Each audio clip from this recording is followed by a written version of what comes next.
Next, it's a blessing to be born in some families. It's a blessing to be born anyway. When God has blessed you to be the daughter of a pastor, the granddaughter of a pastor, the great-granddaughter of a pastor, God has smiled on you. And God requires something of you. Our next guest fits all of those positions. Hannah Salome Elizabeth Diggs Wilson is our next guest.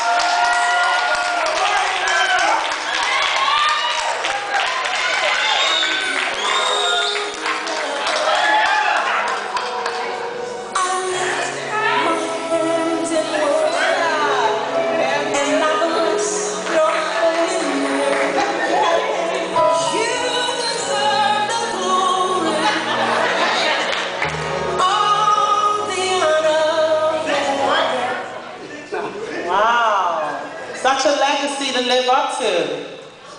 The daughter of a pastor, the granddaughter of a pastor, and the great-granddaughter of a pastor. Do you think it's overwhelming? Or what do you feel about where God has placed you? Personally, I'm not going to say it's overwhelming. It has its pros and it has its cons. The pros are, you know, it is a great opportunity and it is great to be born into a family that, you know, is so highly spoken of, it's so spiritual or whatever. But I would say that the cons are, you always got people looking at you all the time, no matter what they're looking at. And sometimes they're not really looking at the good things that you're doing. They always gonna look at the bad things that you're doing. So I would say that's really the biggest problem with going into the family. But on the other hand, I just count it a privilege and an honor just to be born into two great families, the Wilson family and the Bonds family. So let me ask you this, do you feel sometimes that your family members require a little too much of you or ask too much of you? No, not really. Personally, because, you know, really deep down, you know, people ask you to do stuff, but really you're going to do what you know, the stuff you want to do anyway. So I don't really think that they ask too much of me, because personally I know what's required of me, and I really try my best. I know I don't always get it right all the time, but I know the legacy that I'm supposed to live up to. So I'm really trying my best to live up to that legacy. So I really don't think that they ask too much of me. Because if I remember right, you have some great men and women. Your great-grandfather was presiding bishop of this organization, right. and your great-grandmother held position in this organization, and your grandfather was the chairman of the board, and your grandmother was the International Women of Supervisor. And something very important, your grandmother, Pastor Diggs, is one of the women on the board. That has never been before. Wow, that's a lot. It really is. Yes, it really is. I mean, I just pray that I could just live up to one of those. I would love to be on the board, actually. So I mean, if that's what God has for me to do, then I would love to be on the board or be any of those positions that has came before me. So can I ask you? Sure. So Hannah, you said you would love to be on the board, and you know that was kind of one of our questions earlier in the show. Yeah. Do you feel like you're being set up properly and trained properly how to take on the mantle? Do you feel that? Well, she's the treasurer, and at my church, I'm the treasurer of the choir.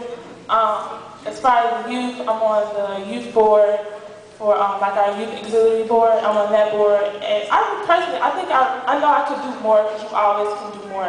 But personally, I feel like I really do a lot in my church. Especially with the young people, because last year, my pastor, he made it kind of like a rule that he wanted each auxiliary on their annual day to try to raise $5,000. So, you know, for the youth, I really knew we was not going to be able to raise that $5,000.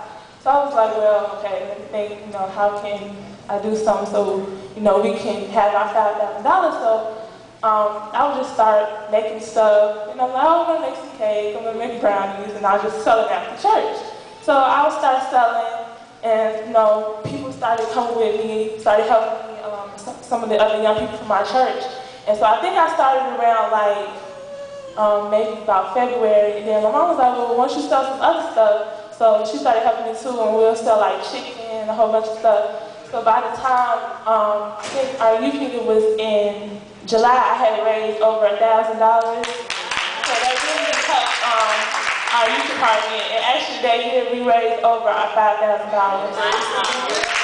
So you will say, you can yeah, so I would say that in certain areas that I am really being directed into certain paths. So you think it's important then that the young people have to participate? Yes. In order to be a part of. People, I think young people have to realize, because you know, young people say, oh, we can't do this, and you know, we're not allowed to do this, and church is boring.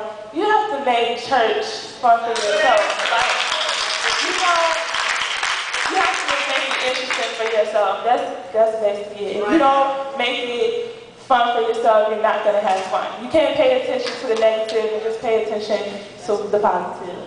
You're such a wonderful, honest person. Just let me give you one more. I'm going to go deep this time. Let's talk about the room, Hannah. Let's talk about the room. Are you one of those young people that keep a junkie room?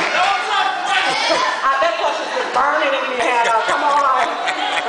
Come on, beyond you. I'm not even going to lie. Okay. My room, half the time, is terrible.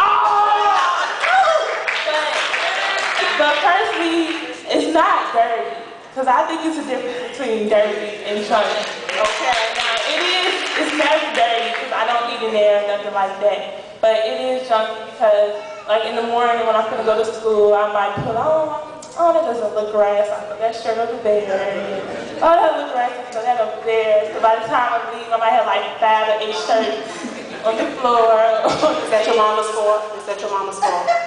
I'm sorry. No, I don't think so. But like she said, when we were younger, she didn't really make, like that girl over there said, when we was younger, she didn't really make us do anything. But you understood to do. So like now when I'm Am I sitting here?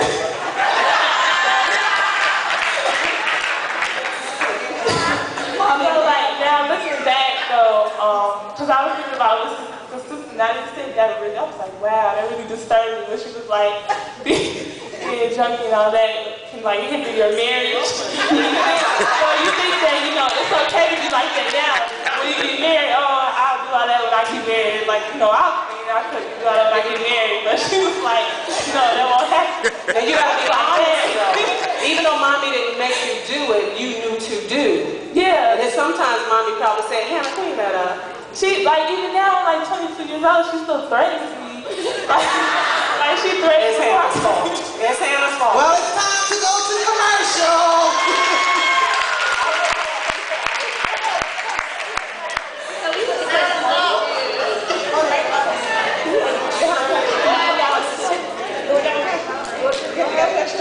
I have a question. I'm not asking for myself, Anna, but for the audience. I really think they need to know, so I'm asking on their behalf.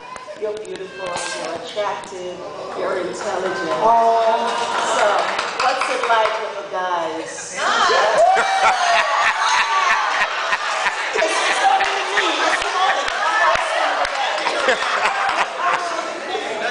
What kind of pressure?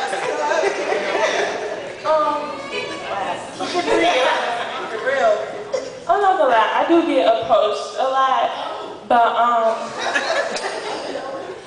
I just, like, a lot of times to me, I feel like I get approached to the wrong, or get approached by the wrong people.